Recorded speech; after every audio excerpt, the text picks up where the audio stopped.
sur Europe 1 maintenant, Crime Story. Crime Story, les rendez-vous d'Alfred Hitchcock, racontés par Serge Sevion. Aujourd'hui, Court-circuit de George C. Chesebrough.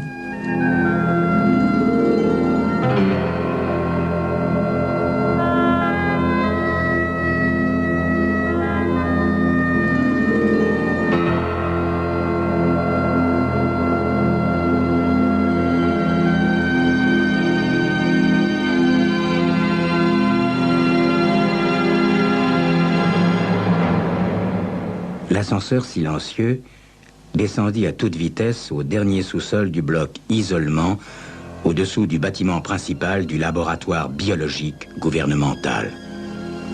La porte s'ouvrit et le professeur Samuel Aronson se hâta le long d'un couloir vers son bureau, où l'attendait Peter Lewis, son assistant.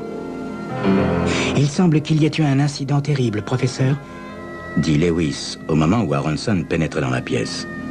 Du gaz s'est échappé et la pression s'est trouvée assez forte pour rompre l'obturation. La culture microbienne a été exposée. Je suppose que vous avez établi de strictes mesures de quarantaine, Lewis.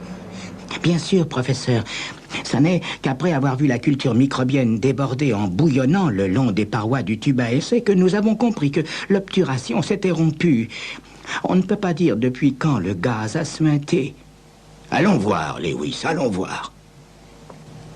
Le professeur Aronson avait été chargé par le gouvernement d'expérimenter le flot sans cesse croissant d'échantillons prélevés sur Vénus et sur Mars. Dans 4 ou 5 ans, Aronson aurait l'opportunité d'expérimenter des échantillons de la planète Jupiter. En effet, la première expédition pour Jupiter était supposée partir dans moins de 2 semaines. Mais à présent, il y avait ce grave problème de culture microbienne exposée, d'où l'émission de bactéries étrangères dans l'atmosphère terrestre, situation d'où surgissait la possibilité effrayante qu'il n'y aurait peut-être plus aucune vie humaine sur Terre d'ici 4 ou 5 ans. Le professeur Aronson considérait le docteur Peter Lewis comme l'un des meilleurs assistants qu'il ait jamais eu. Cet homme, au regard froid, était un modèle d'efficacité peu enclin à la panique. Donc, si Lewis s'effrayait, on le devait sûrement aux analyses préliminaires de cette culture errante. Il ne restait plus qu'à entendre la totalité du récit, songea Aronson avec pessimisme. Ils avaient atteint l'extrémité du couloir. Les 2 hommes endossèrent de légers vêtements d'isolation en plastique pour pénétrer ensuite dans le laboratoire. Lewis s'approcha d'un des immenses casiers qui tapissaient les murs de la salle et saisit un petit tube. La solution à l'intérieur du tube était d'un brun boueux, telle la couleur du sang séché. Par contre, là où la culture avait été exposée à l'air, une croûte vert sombre s'était formée. Aronson arracha le tube des mains de Lewis et étudia les petites séries de chiffres qu'on avait gravées sur le verre. Vénus? Oui, professeur. De quel secteur provient-elle? Du secteur 8, professeur. C'est le point le plus reculé atteint par la dernière expédition. Quelles sont les conditions? Demanda Aronson, au-dessus de la carte représentant la surface de Vénus. Marécageuse, professeur, mais pas aussi chaude que dans les autres secteurs. Le professeur Aronson se sentit soudain bien fatigué. Il ne comprenait pas comment une telle chose avait pu se produire. Quelqu'un du labo, l'un des milliers de techniciens, ou Peter Lewis lui-même, portait une terrible responsabilité. Si les conséquences de cet accident étaient aussi sérieuses qu'ils le soupçonnaient, ils allaient tous avoir du travail sur la planche pendant des jours et des nuits. Que donnent les analyses préliminaires, Lewis? Les microbes se comportent comme certains de nos bacilles et sembleraient vouloir pénétrer notre atmosphère, professeur. Quelles mesures avez-vous prises, Lewis? J'ai bloqué tous les accès, mais rien ne dit qu'aucun microbe ne soit échappé avant qu'on ait découvert la rupture, professeur. La pièce n'est pas fermée. N'importe lequel des assistants peut donc être porteur de ces microbes. Le professeur Aronson se pencha sur le contenu de ce tube qui pouvait signifier la destruction de plusieurs centaines de milliers de gens. Les microbes de cette solution avaient évolué pendant des millions d'années dans un milieu radicalement différent de celui de la Terre. C'était donc tout à fait plausible qu'il n'y ait pas d'anticorps sur Terre pour les combattre, ce qui laissait la possibilité d'une épidémie sans remède. Il faut résoudre ce problème au plus vite, Lewis. Dès maintenant, il faut mettre tout le bloc labo en quarantaine. Avez-vous fait quelques tests sur des animaux? Oui, j'ai inoculé une solution de cette culture microbienne à des souris, professeur. D'ici à environ 5 heures, je vérifierai les anticorps. Très bien, Lewis, très bien. Le temps nous est compté et je veux être prêt à prendre les mesures d'urgence. J'aurai besoin d'un volontaire. Vous appellerez le directeur de la prison et vous vous chargerez des arrangements.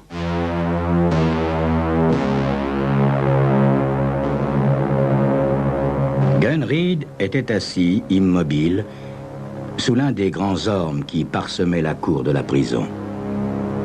Il était plongé dans ses pensées, mais ses yeux étaient constamment rivés sur un minuscule trait de lumière dans le ciel qu'il savait être le relais spatial. En effet, tous les 9 jours, le relais spatial balayait cette portion de ciel et, par temps clair, on pouvait l'apercevoir distinctement. Rockner, le directeur de la prison, examina un moment la silhouette sous l'arbre. Il était mal à l'aise d'avoir cette tâche à remplir. Dans le fond, il est bien Gunn Reed, ce prisonnier modèle. Gunn Reed se retourna. Qu'y a-t-il, monsieur le directeur? Le laboratoire a fait un appel, Gunn. Votre nom est en tête de la liste des volontaires. À ces mots, Reed sauta sur ses pieds et battit des mains d'un geste enfantin. Quand me veulent-ils, monsieur le directeur? Tout de suite. Ils envoient une navette vous chercher dans 10 minutes. Alors allons-y. Attendez, Reed, attendez. Vous n'êtes pas obligé d'accepter, mon petit. Je sais, monsieur le directeur, je le sais. Allons-y, s'il vous plaît. Le petit scooter aérien du laboratoire gouvernemental venait d'atterrir dans la cour de la prison. Reed courut vers lui, le sourire aux lèvres. Les souris étaient mortes. Le professeur Aronson fut le premier à le constater. Il fit appeler Peter Lewis et, d'emblée, se mit à les disséquer. Non seulement elles étaient mortes, mais tous les autres animaux du laboratoire aussi, ce qui prouvait bien que le mal qui avait tué les souris était bel et bien contagieux. Contagieux et fatal. Ils étaient prêts. Le professeur Aronson, le docteur Lewis et Gunn Reed se trouvaient maintenant dans une petite pièce froide et sans fenêtre. Reed restait immobile, les yeux allant sans cesse d'un bout à l'autre de la pièce, comme si il voulait en effacer de façon indélébile toute trace dans son esprit. Son bras droit, celui qui devait recevoir la première injection, commença à se raidir et à se nouer. Les doigts de sa main droite entamèrent aussi une danse bizarre, et Reed ferma le poignet pour l'enrayer. Il s'avança et s'allongea sur la table métallique placée au centre de la pièce. Vous êtes bien sûr de vouloir faire cela, monsieur Reed? Demanda le professeur Aronson. Reed regarda au loin. Aronson soupira et leva une aiguille. C'est simplement l'anesthésie, monsieur Reed. Ça va vous endormir sans diminuer aucun de vos processus organiques. Et pendant combien de temps ce truc-là va agir, professeur? Environ 36 heures, monsieur Reed. Vous serez nourri par intraveineuse. Tant que je vivrai, n'est-ce pas, professeur? Tant que vous vivrez, monsieur Reed. Reed ferma son poing et tendit son bras. L'aiguille pénétra dans sa veine, suscitant une légère pression sous sa peau, pendant que le liquide entreprenait son tiède et obscur périple dans le cheminement de son sang jusqu'au cerveau. Ça y est, il est endormi. Nous allons faire une série de 5 injections, Lewis. Leur force variera d'une solution à 1% pour la première injection jusqu'à 20% pour la dernière. Nous interviendrons toutes les 3 heures. Nous ferons des prises de sang et des analyses pendant les 3 premières injections. Après ça, nous commencerons à injecter d'énormes doses d'antibiotiques à grand spectre et j'espère vivement avoir quelques résultats d'ici 8 à 10 heures. Nous saurons alors si son corps crée une espèce de résistance et quelle direction il va prendre. Pendant qu'il parlait, Aronson mélangeait 5 solutions distinctes à partir de la culture microbienne principale et les répartissait dans 5 seringues hypodermiques. Satisfait de la concentration de la première solution, il brandit l'aiguille et appuya sur la seringue pour écarter tout risque de bulle d'air.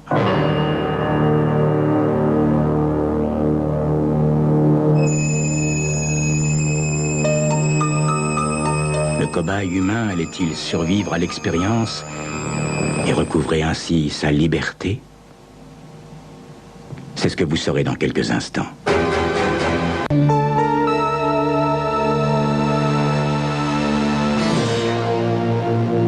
Reed ressentit une écœurante sensation de chute tandis qu'il plongeait dans un tunnel vraisemblablement sans fin. Cela sembla durer longtemps, très longtemps. Et tout à coup, brusquement, la chute s'arrêta. Il était allongé sur le dos, les bras placés de côté, au milieu d'une vaste mer de sable qui s'étendait aussi loin que le regard dans toutes les directions, sans autre horizon que des dunes, et des dunes de sable en vibration. Une lueur spasmodique rougeâtre planait sur les sables et lançait désespérément sa phosphorescence contre l'obscurité totale à quelques centimètres au-dessus de lui. Son cauchemar, soudain, prit une tournure différente et il lui fallut un bon moment pour identifier la source de ces nouvelles impressions. Terrifié, Gunn Reed enfouit son visage dans ses mains tandis que le moindre muscle de son corps se secouait de spasmes sous le coup d'une horreur insensée. Soudain, l'air comprimé à l'intérieur de ses poumons éclata dans sa poitrine, créant à l'intérieur de lui des remous insensés et des tourbillons de poussière et de vapeur rouge. Lentement, inexorablement, poussière et vapeur inversèrent leurs mouvements et furent aspirés par ses poumons. La bouche de Gunn Reed s'ouvrit dans un cri silencieux, tandis qu'une brume compacte et spongieuse s'enroula dans son corps sous forme de grandes traînées de soufre qui sortent d'une allumette tenue trop près du visage, telle une flamme dévorante venue de l'enfer. La plaine sur laquelle il était étendu maintenant éclata devant ses yeux affaiblis de douleur en un grand éclair rouge brûlant qui lentement se dissolvait en un cauchemar kaléidoscopique de vert cru et de pourpre. Puis le cauchemar prit fin. Seule resta la douce mer d'obscurité sans fond. Il n'y a encore rien de défini dans les prélèvements de sang? Non, rien, professeur. Le professeur Aronson et Peter Lewis regardaient, debout, la silhouette nue et paisible de Reed. On avait fait la première injection ainsi que les prises de sang et les analyses. La concentration des microbes dans le sang avait augmenté comme prévu sans pour autant qu'on décèle encore le moindre signe de fabrication d'anticorps par l'organisme de Reed. Quelles sont ses chances de s'en tirer, professeur? Le vieux professeur ne répondit pas. Vous attendez qu'il meure, n'est-ce pas, professeur? Le silence d'Aronson fut pour Lewis une réponse. Tout désormais lui devenait très clair. Quand vous en aurez fini avec Reed, il sera disséqué, n'est-ce pas, professeur? C'est de cette façon que vous espérez trouver vos réponses. C'est le seul procédé infaillible, Lewis. Reed est l'unique sujet que nous ayons. Nous avons affaire à une maladie qui peut s'avérer fatale pour l'humanité tout entière. Le but de cette expérience est de faire évoluer la maladie aussi vite que possible pour déterminer exactement ses effets sur le tissu humain. C'est le seul moyen que nous ayons pour développer une sorte d'antitoxine. Pensez-vous commencer à administrer les antibiotiques avant la prochaine injection, professeur? Oui, Lewis. Oui. Répondit le professeur Aronson d'un ton qui indiquait qu'il ne croyait pas beaucoup à leur efficacité. Si Reed répond aux médicaments, surtout en face des fortes doses de la culture microbienne que nous lui avons administrées, je crois pouvoir affirmer qu'il y aura alors peut-être un moyen efficace de combattre cette mystérieuse maladie. Sur ces mots, le professeur regagna son laboratoire. Il se pencha sur son microscope et étudia les premiers frottis de sang prélevés dans les veines de Gunn Reed. La réponse devait bien être quelque part sur ses lames. Il fallait qu'elle soit quelque part sur ses lames. Sinon, Gunn Reed ne serait bientôt plus qu'un cadavre. Mort pour rien. Soudain, un point sur la lame retint son attention. C'était incroyable, songea-t-il. Et pourtant, ça pouvait être ça. La ressemblance était frappante. Il fallait que ce soit ça. Le professeur quitta le laboratoire et retourna au chevet de Gunn Reed. Reed, les yeux toujours fermés, ruisselait de sueur. Sa peau avait pris une teinte verdâtre, sa poitrine râlait avec un chuchotement régulier chaque fois qu'elle montait et descendait. Gunn Reed était mourant. Le professeur se rapprocha et présenta une capsule pétrie exposée devant l'orifice béant de sa bouche. La culture amollie se jeta littéralement sur les particules invisibles dont elle se saisit dans le souffle de Reed. Après avoir exposé 3 capsules, le professeur les rassembla et se hâta de regagner son laboratoire. Il poussa de côté les lames avec les frottis de sang et leur substitua une lame couverte d'un frottis de la culture microbienne de Reed qu'il mit sous le microscope.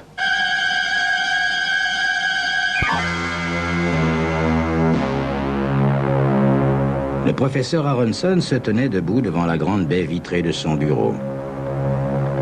Un composé de l'aspirine, dit Lewis en hochant la tête.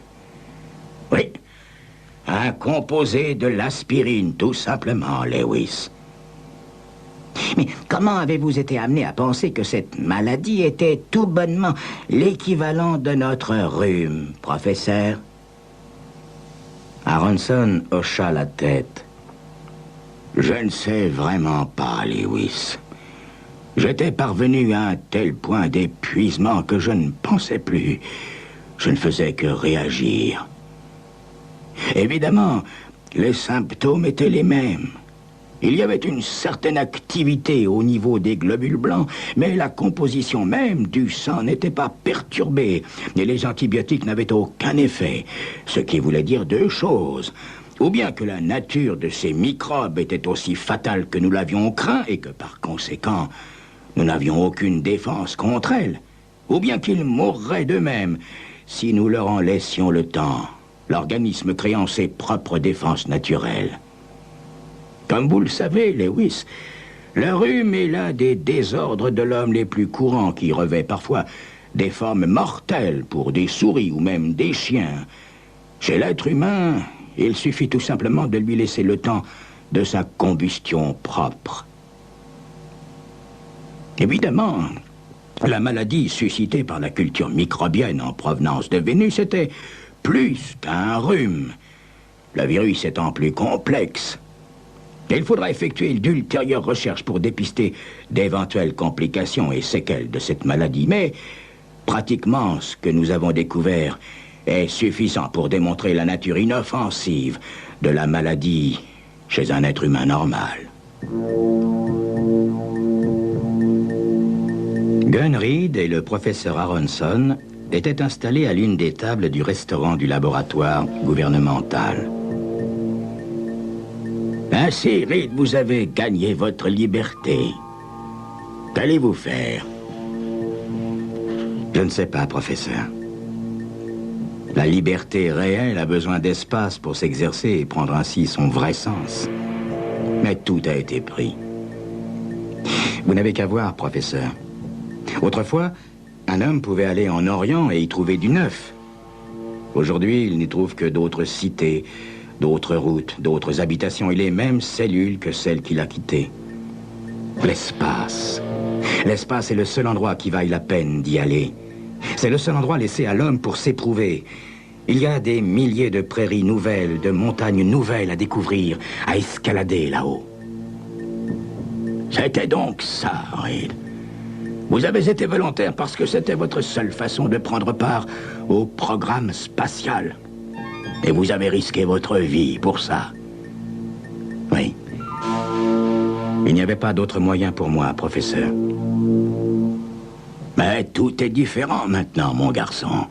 Je peux vous trouver un emploi au laboratoire. En attendant, je ferai en sorte que vous assistiez au lancement de la mission Jupiter.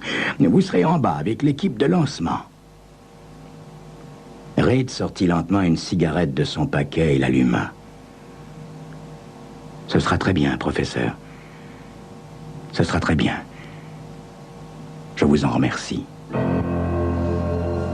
Le grand vaisseau spatial en partance pour Jupiter flotta momentanément au-dessus d'un lac de béton liquéfié et de terre, puis s'élança dans le ciel.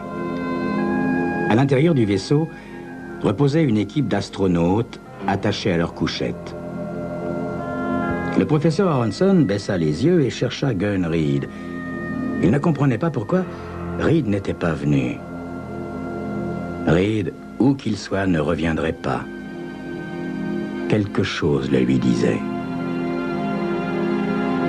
Plusieurs mois plus tard, quand les astronautes émergèrent de leur long sommeil, ils remarquèrent une lumière rouge clignotante sur le tableau de contrôle, dénonçant un court-circuit quelque part dans le mécanisme des portes du local où étaient entreposés les scooters aériens. Dans la pièce, ils trouvèrent un homme de belle carrure, aux cheveux blonds, presque blancs, écrasé dans un coin entre une paroi et un boîtier électrique.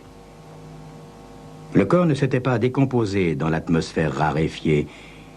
Il gisait là, les yeux grands ouverts, les os et les muscles déchirés et broyés par les forces terribles du décollage. Les astronautes diffusèrent la nouvelle sur Terre. Le capitaine prononça une brève prière, après quoi, soulevé à bout de bras par les hommes, la forme inanimée de Gunn Reed fut lancée dans le vide raréfié où elle devait se tordre, tournoyer et errer à jamais, enfin libre.